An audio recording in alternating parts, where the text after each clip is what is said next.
हीउ निर्वाण पीड़िका जो ऑनलाइन लेक्चर सिलसिलो आहे। हीउ लेक्चर 8हें दर्जे जे मज़मून भूपैमाइश यानी जामेट्री लाइ तयारु कयो वियो आहे। मुंहिंजो नालो अहसान अहमद उर्साणी आहे। हिन लेक्चर में आउं तव्हांखे सेखारींदुसि त क़ाइदेवर छकुंडो यानी रेगुलर हेक्सागन कीअं चिटिजे। पाण हिकिड़ो अहिड़ो छकुंडो चिटींदासीं जंहिं जे पासे जी डेघ पाण खे मालूम हुजे। अचो त उहो क़ाइदेवर छकुंडो चिटियूं जंहिं जे हिक पासे जी डेघ हिन लीक टुकर जेतिरी हुजे। सभ खां पहिरीं सुफ़े जे हेठें हिसे ते हिक उफ़क़ी लीक पाईंदासीं। इन जे खाॿे पासे पाण ए जो निशान लॻाईंदासीं। हाणे पाण पलकार खणी उन खे छकुंडे जे हिक पासे जेतिरो खोलींदासीं। पलकार जी नोक खे नुक़्ते ए ते रखंदे हिकिड़ी कमान पाईंदासीं ऐं लीक ते बी जो निशान लॻाईंदासीं। हाणे पाण खे लीक टुकुर ए बी मिली वियो आहे जेको पंहिंजे छकुंडे जो बुनियादी पासो आहे। इन लीक टुकर खे पाण अञा गहरो कंदासीं। हाणे ॿी विख ते पाण पलकार जी नोक खे नुक़्ते ए ते रखंदासीं। पलकार खे खाॿे पासे हलाईंदे हिकिड़ी कमान लीकींदासीं जीअं तव्हां ॾिसी रहिया आहियो।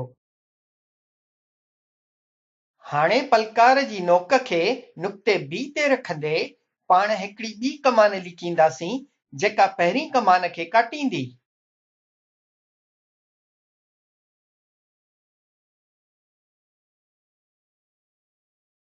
जिते इहे ॿई कमानूं हिक ॿिए खे काटीनि थियूं त नुक़्ते खे ओ सॾींदासीं। हाणे नुक़्ते ओ ते पलकार रखंदे हिकिड़ो गोल कढंदासीं। पंहिंजे छकुंडे जा समूरा गोशा इन ई गोल ते हूंदा। छकुंडे जा ॿ गोशा ए ऐं बी पाण लही चुका आहियूं। हाणे पलकार खे हिकु भेरो ॿीहर नुक़्ते बी ते रखंदे हिकिड़ी अहिड़ी कमान लिखियो जेका गोल खे काटे। इहो छकुंडे जो टियों गोशो नुक़्तो सी आहे। हाणे नुक़्ते सी ते पलकार रखंदे हिकिड़ी ॿी कमान ठाहियो जेका गोल खे काटे। इहो छकुंडे जो चोथों गोशो नुक़्तो डी आहे। अहिड़ीअ रीति पाण छकुंडे जा 6 ई गोशा लहंदासीं।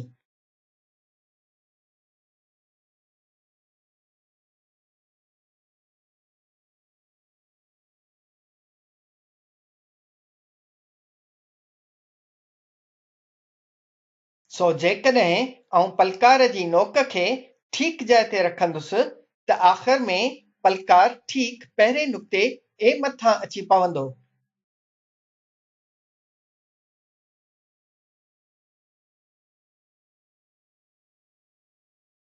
हाणे पाण सभिनी नुक़्तनि ते उन्हनि जा नाला लिखंदासीं A B C D E ऐं एफ। ऐं छकुंडे खे मुकमिल करण लाइ नुक़्ते बी खे सी सां मिलाईंदासीं। नुक़्ते सी खे डी सां मिलाईंदासीं।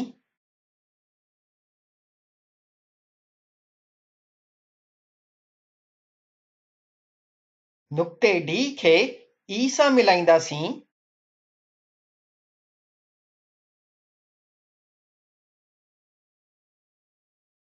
नुक़्ते ई खे एफ सां मिलाईंदासीं।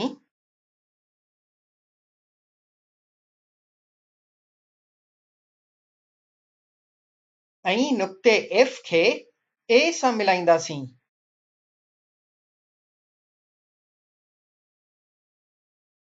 हाणे इज़ाफ़ी लीकूं ढाहे छॾींदासीं। मूंखे उमेद आहे त हीअ वीडियो तव्हां लाइ मददगार साबित थी हूंदी।